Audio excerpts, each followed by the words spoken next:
Hi, my name is Dan Schmitt. I do a weekly television show called Team Chicago Challenge. My website is teamchicago.tv, teamchicago.tv. I'm in Oshkosh, Wisconsin. In the next 10 or 12 or 15 minutes, I'm going to try to show you as much as I can. My Uncle Steve flew B-25s. Now, how did you get to fly B-25s? We're going to talk to some of the people that were involved with the different aircraft that he learned on before he got to fly B-25s. We're going to talk to some of the B-25 people. By step, we're going to look at these great planes from World War II. B-25s, trainers from World War II. It's an action-packed 10 or 15 minutes. Don't forget the website, teamchicago.tv. My uncle, Steve Karall, was drafted in October of 1941. Pearl Harbor was bombed in December of 1941. Shortly thereafter, he saw a sign looking for recruits for the Army Air Corps. He took the physical test and the mental test, and he became a cadet. So he went from being a private to being a cadet. And the first plane he was assigned to learn on was the Stearman. This 1935 design trainer is what the Army Air Corps used. The student sat in the back seat. The instructor was in the front seat. You can see it had a stick and throttle control. Lucky for me, I met Merle McMahon and his wife Madonna as they tell us about the Stearman. My name is Merle McMahon. I'm from Wausau, Wisconsin. This is my wife, Madonna McMahon, also same Wausau, Wisconsin. This is a 1941 Boeing Stearman. It's got a Lycoming engine on it that's 225 horsepower, 680 cubic inches. They were primary trainers during World War II, and most of the pilots started on the Stearmans. There are other primary trainers, but they started on this one before they went to the AT-6 and then on to the bigger stuff, and B-51s, bombers, whatever. But they had to cut their teeth there before they got to be flying something else. So this thing just flies with, it's a stick fly and throttle, fuel? Yes, it's dual control. Initially the instructor sat in the front seat and the student sat in the back seat. And in the Navy training manual, the student, when they said you're going to become a real pilot, then started soloing the airplane from the front seat. Both you get to fly it? Yes, both of us fly it. Both of us do the work on it.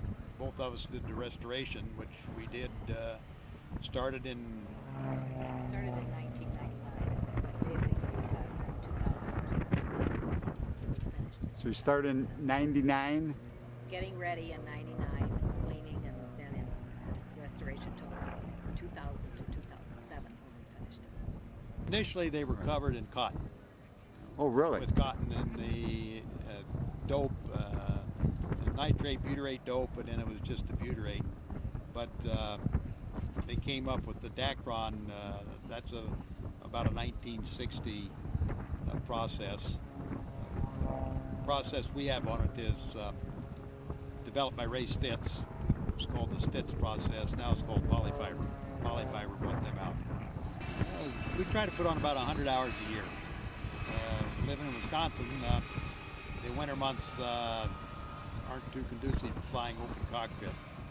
But we probably get a chance to fly it, at least half a dozen times a week. Great, great. Thank you. Thank you. Thank you, Merle and Madonna. What a great aircraft you own. Next, my uncle, Steve Karall, moved over to fly Votee's BT-13s. This was a training craft. The instructor sat in the back. The students sat in the front. And I was fortunate to run into Kurt Muley from Nebraska, and he's going to tell us about his BT-13, the full tour. My name is Kurt Muley, and I'm from Columbus, Nebraska. I built BT-13, or rebuilt the BT-13, purchased it in '99. Took me 3 years, a little over 3.5 years to built. I was really adamant about putting the airplane exactly back to the original configuration during World War II.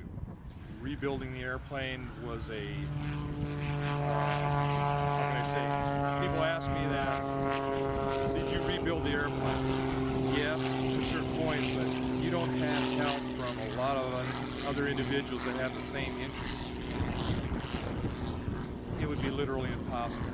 There were 11,500 of these built during World War II, from 41 to 44. There's only, nobody knows for sure, but 25 to 35 of these flying today. So it's a pretty rare airplane. The airplane taught just about every cadet during World War II, up until the last part of the year where they discontinued the basic training program and just went into the advanced training. So I've rebuilt enough stuff to know that if you have at least a part, even if it's not serviceable, you can have it remade and it'll be a serviceable part. So everybody just about that flew in World War II came through flying one of these airplanes. Pretty much so. They went through the basic training program. Army Air Corps used the BT-13, which has the Pratt & Whitney engine. They also used the BT-15, same airplane, only with a Wright aircraft engine in it. Okay, it's got fixed landing gears, Yes. but it does have adjustable prop. Right. During those years, the prop was adjustable to high pitch and low pitch. That's the only, it's not, this airplane right now has what we call a constant speed propeller, but during those years, they would have it in high RPM, which would be for takeoff, and then once they got up into cruise, then they'd pull it back for cruise RPM. And as we see this photo of Kurt landing his BT-13, and please excuse the wind noise, he's going to show us the cockpit.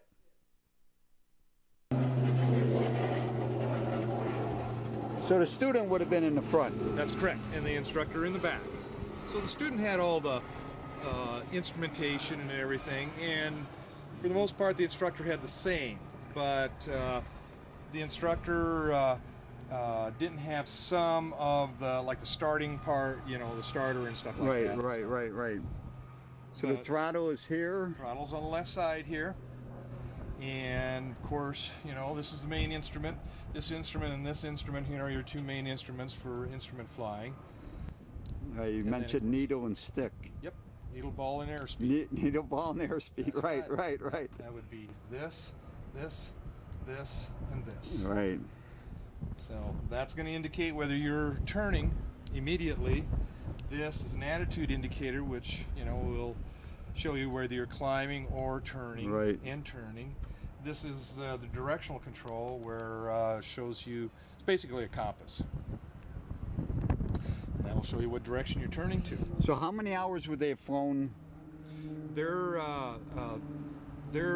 cadet training was approximately 60 hours in this airplane, and then of course, you know, many hours of ground school, because during those years they wanted the pilots to know their systems too, know the aircraft, right. where the fuel drains, how the hydraulic works, right. all that. The radio gear, these are the original radio boxes, tuners that were used in World War II. Thank you, Kurt. What a beautiful airplane you own. Next, my uncle was assigned to learn how to fly multi-engine aircraft. At this point, he knew he was either fly a bomber or a P-38. He flew A-10s, A-9s, and fortunate for me, I met Jeff Hove, and his crew maintains this beautiful Cessna Bobcat.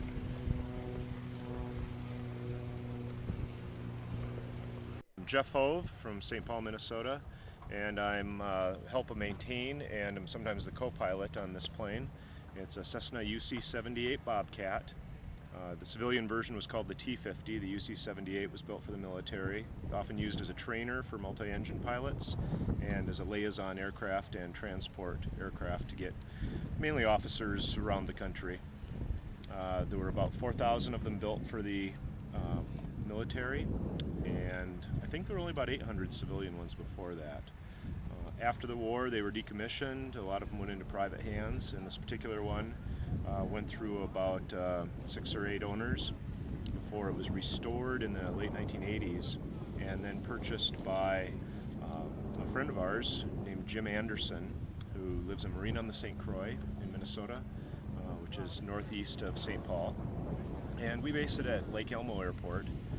It takes a lot of people to help keep it flying, so we have kind of a group of volunteers who get together every weekend, and we help work on the airplane and clean it and maintain it and bring it around to air shows. The thing is, the engines look too big for the plane, and the reason being, they trained anybody that was going to fly multi-engine, twin-engine, or multi-engine planes went to this. This was the next trainer in the line of during World War II. Right, and in fact we got to fly a World War II veteran who was a B-17 captain.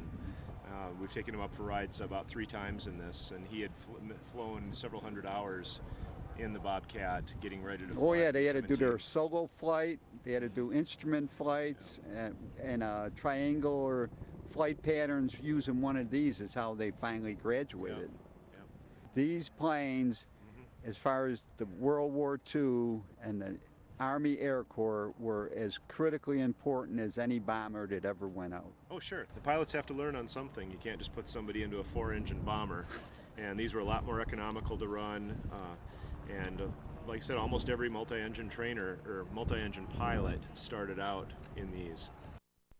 Thank you, Jeff, and thanks to your crew for keeping that Bobcat flying. Now, my uncle, Steve Karall, was assigned to fly B-25s. He got his wings in January of 1943. That's Steve Karall, lower left in this photo with his fellow graduates.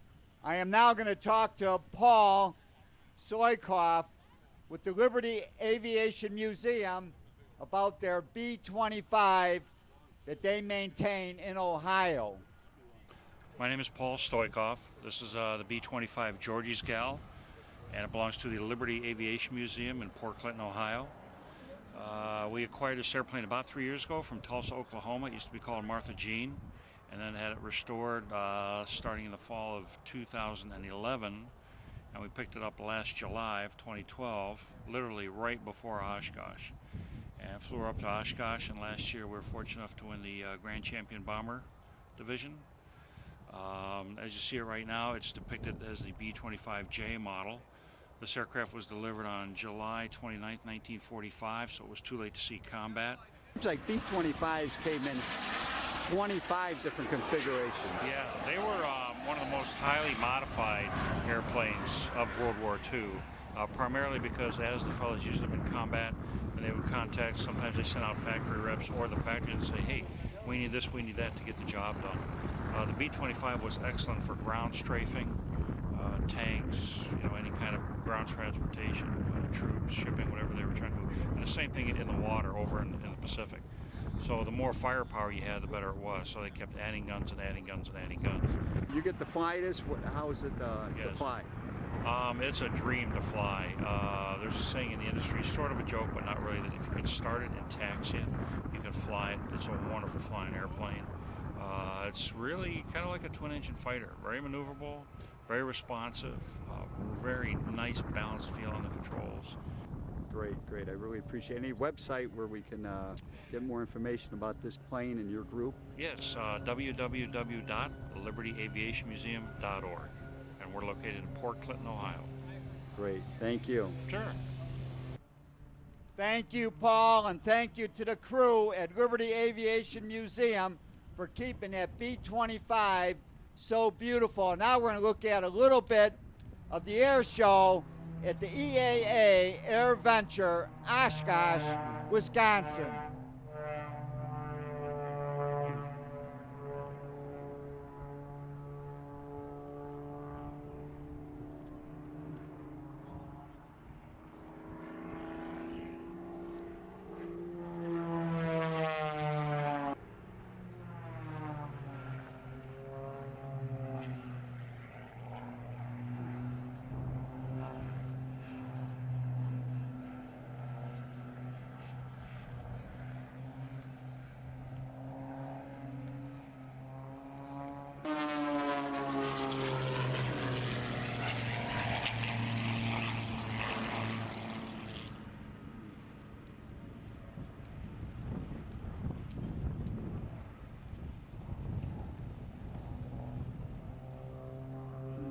This is just one of the many flying acts at the EAA AirVenture, Oshkosh, Wisconsin. And next we're going to look at the B-24. Now my uncle flew in the 22nd Bomb Group in New Guinea. It was a medium bomb group and they dropped bombs at 8,000 feet. That group was assigned to fly B-24s. My uncle said he flew a B-24 once in training, and he said, I did not like it. I don't like it today. He said it was like flying a house. So he got himself transferred to the 38th Bomb Group back on B-25s doing strafing. Fortunate for us, the Diamond Lil was at Oshkosh, and I had the opportunity to talk to Alan Benzing, the pilot on his B-24. Alan Benzing. I'm a pilot on the B-24A Liberator and team leader to get our B-24 out on the road, doing tours and in front of the public so they can see what the veterans flew, what type of missions, what kind of difficulties and dangers that they encounter. This banner, which we put together, allows us to present to the public that story. We have history and development, how these aircraft were built. They were built in 5 different places. This particular plant in Willow Run near Detroit built 8,800, and at peak production they were putting an aircraft out the door every 50 minutes. So there were over 18,000 of these built, over 19,000 if you count all the variants, and all of that was done within a 4-year period. So it's really quite astounding. This talks a little bit about the unique design of the B-24. The Davis wing, for example, is long and narrow, you can see. We talk about the crew positions, nose, upper gunner.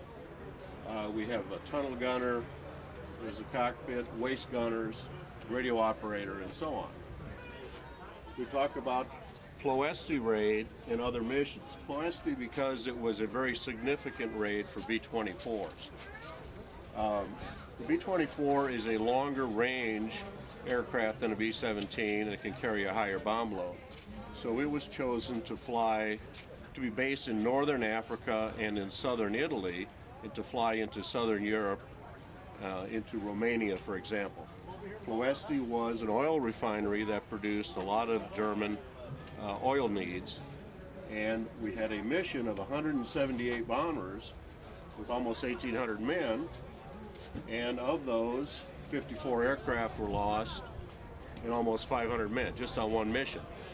Now there were quite a few missions to Ploesti over the remainder of the war to put it out of commission. It was a very difficult target, a lot of flak, or ACAC, anti-aircraft fire, fighter protection, and so on. So it was a difficult target.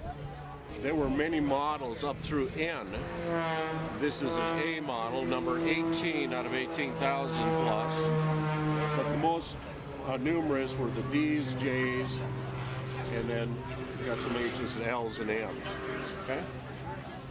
Of all of those aircraft, there are 2 Liberators flying, our B-24A Diamond Lil and a B-24J Liberator Witchcraft. There are about 10 that are on static display in museums. Website, tell me where we can go to the website to... Our normal website is B29, B24 Squadron.org. And for those that are interested in our touring, of which we do a great deal, we have airpowertour.org squadron, and that has our entire calendar, each of the aircraft on tour, each city. It's a great site, it's a great resource. In this business, things need to be constantly updated depending on circumstances, and that's a great place to check to see just where we stand with a particular aircraft on a particular day. Thank you, Alan, and thank you to your great crew that keeps this airplane flying. It may not be as big as a house, but it is bigger than a semi-truck. Steve Karall was now back flying B-25s with the 38th Bomb Group doing strafing. Their targets were Japanese shipping and the Japanese air bases on the northern coast of New Guinea. At the same time, the Marine Corps were flying B-25s or PBJs. I had the opportunity to talk to Brian Rogers, and they are with Devil Dog, painted like a Marine Corps BBK that flew in New Guinea at the same time that my Uncle Steve was there. My name is Brian Rogers. I'm a member of the Devil Dog Squadron. The PBJ Devil Dog is behind me in the dark blue. It's a 1944 model B-25 in replica colors and configurations of a PBJ 1J of the VMB 612 Squadron in the South Pacific in World War II. It's got 850 caliber machine guns in the nose, 2 on each side, and the usual waist guns. Tail was restored in 1962 by Oz Parrish. He restored it in the colors and configuration of the number 3 ship in the VMB 612 Squadron that were squadron mates of his. They went out one night on their 23rd mission and did not return. They were lost in unknown conditions. The Marines use this aircraft at night. Anti-shipping, it's painted dark blue for camouflage for that region. It's also very low against the very dark ocean, so it'd be quite easy to flown into the ocean. This particular aircraft is owned by the Commemorative Air Force, which is based in Midland, Texas. The aircraft itself is based in Georgetown, Texas. Again, the Devil Dog Squadron, devildogsquadron.com. We have squadron information and history and facts, and we sell t-shirts, hats, ladies' tank tees, posters. All that goes for raising money to keep the airplane flying and bringing it out to shows. So this configuration with the 8 guns in the front, that was what the Marines did use, that kind of setup? One of the configurations, yes. One of them, yes, right. They had multiple. There's so many different configurations of B-25s. That's correct. Even the top turret, from one to the other, could have been anywhere in the airplane. Yeah, and you'll see our top turret's removed on this aircraft. They found they didn't need it so much against the Japanese at night with not as good of a night fighter capability. And so it was removed, and we are actually 10, 15 knots faster than most of the other B-25s out here because of that. A little more efficient. And the website one more time? Website again is Devil Dog Squadron, all one word, devildogsquadron.com. Thank you, Brian, and thanks to the full crew from Devil Dog for keeping that B-25 looking so beautiful. One of the 52 missions that my Uncle Steve flew, the landing gear did not come down, and they had a belly land their B-25. As you can see in this photo, they've got 4 50 caliber machine guns in the nose and 2 on either side for a total of 8 50 caliber machine guns. That's a picture of my Uncle Steve on the left in the cockpit of his B-25 as you look at some video from Betty's Dream cockpit. This beautiful aircraft painted to look like Betty's Dream, a B-25 that was in the Pacific Theater. And now we're looking at a Japanese frigate that's being strafed by a B-25 and a photo of my uncle with a few of his crewmates. And now we're going to talk to Alan Miller, the pilot of Betty's Dream. My name's Alan Miller. I'm from Hawaii, and I fly Betty's Dream here. It's a B-25J model. As you can see, if you can see from the camera there, we've got the gun nose on it, 850s in the nose. And this was started out as a field modification in the South Pacific. The B-25, as you know, had a glass nose. It was sort of a medium altitude, medium weight bomber. And they found that in the South Pacific, attacking the Japanese coastal installations and shipping, that this configuration was a lot better. So they converted a lot of them to 850s in the front. And it wasn't flown like a fighter airplane, but sort of an attack type aircraft. The pilot controlled the guns, the pilot controlled the bombs. There was no Norden bomb sight, no bombardier on the aircraft. This particular airplane, Betty's Dream, or this one's painted up to resemble the original Betty's Dream. This is a real B-25J model. It had a small role in history in that it accompanied the Japanese envoy when they went to sign the surrender document. So Betty's Dream flew along beside it, and we actually had a pilot here this week named Vic Tadelman that flew in another aircraft on that mission, and he also flew in the original Betty's Dream at one time as well. It's a really noisy airplane, 1,700 horsepower engines, Curtiss Wright 14-cylinder, 1,700 horsepower piece, burns a lot of gas, about 140 gallons an hour. The prop tips are right up by the pilot's ears, so you understand why all those fellows that flew them back in the war are wearing hearing aids now, That's pretty much it in a nutshell about this specific aircraft. Anything else you'd like to know? Any website where people can... Sure. This aircraft is owned by Texas Flying Legends Museum, and we have several airplanes here. We have 11 aircraft we brought this year, and the mission of the museum is to honor the veterans and use the stories about what they did during World War II to try to inspire the youth to follow in their footsteps and preserve freedom for the United States. Great job. It's an honor to get to fly these airplanes and spend the time around the veterans. Great. Thank you. Sure. You're welcome. Thank you, Alan, and thanks to all the owners of all these great aircraft. My late Uncle Steve would be very proud to know each and every one of you. And I want to thank my uncle for sharing his stories and the great photos that are part of this show. And now we're going to listen to the Three Whacks. I don't know the name of this group. They were great, and what a great tribute to the hundreds and hundreds, over 250,000 pilots were graduated during World War II, and tens of thousands of aircraft were built during World War II. What a country, the greatest country on earth, the United States of America. Sit still a minute.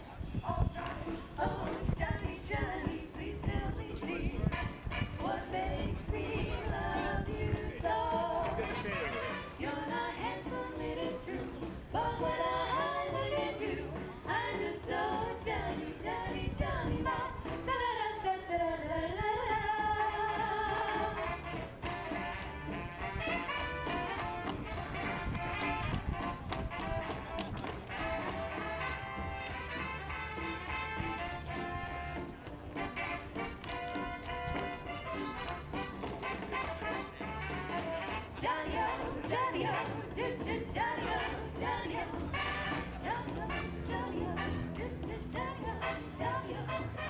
Oh, Johnny, Johnny, please tell me, dear, what makes me love you so?